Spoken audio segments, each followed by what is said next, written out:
Hi friends, இன்றைக்கி பார்த்திங்கன்னா நம்ம வந்து ஈரல் தான் சேர்ப்போம். இது என்னன்னு பார்த்திங்கன்னா கல்லீரல். தெரியுமா உங்களுக்கு? கல்லீரல். அதுக்கப்புறம் பார்த்திங்கன்னா இது வந்து ஹார்ட், கிட்னின்னு சொல்லுவோம்ல, அதுதான் இது. இதையும் வச்சு தான் இன்றைக்கி வந்து ஒரு டிஷ் பண்ண போகிறோம். ஓகேவா? இந்த ஈரல் வந்து நம்ம அவ்வளோவா சாப்பிடக்கூடாது. மாவு மாதிரி இருக்குது பார்த்தீங்களா?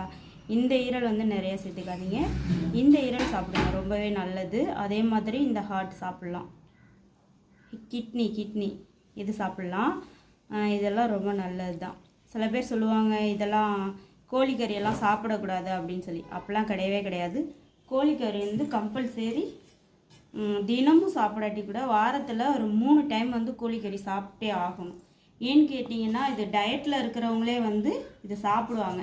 இது ஏன் சாப்பிடக்கூடாதுன்னு சொல்கிறாங்கன்னா, நம்ம வந்து சிக்கன் வந்து பொரித்து அந்த மாதிரி எண்ணெயில் போட்டு எடுக்கிறது, அப்புறம் கடையில் விற்கிறாங்க இல்லையா, தினமும் நம்ம வீட்டில் பொரித்து சாப்பிடக்கூடாது.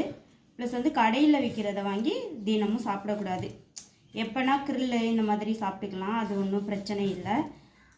சரிங்களா? வீட்டில் வந்து நல்லா வேக வச்சு சாப்பிடணும். பொரித்து சாப்பிட்டா தான் நம்மளுக்கு வந்து கெடுதல்.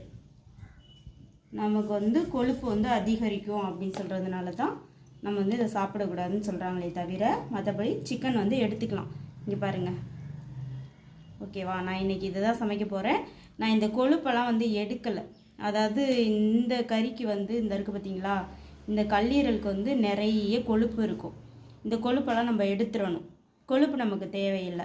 அதனால் சுத்தமாக இந்த கொழுப்பெல்லாம் வந்து ரிமூவ் பண்ணிவிட்டு இதை மட்டுமே போட்டு சமைச்சா ரொம்பவே டேஸ்ட்டாக இருக்கும். இருங்க, நான் சமைச்சிட்டு காமிக்கிறேன்.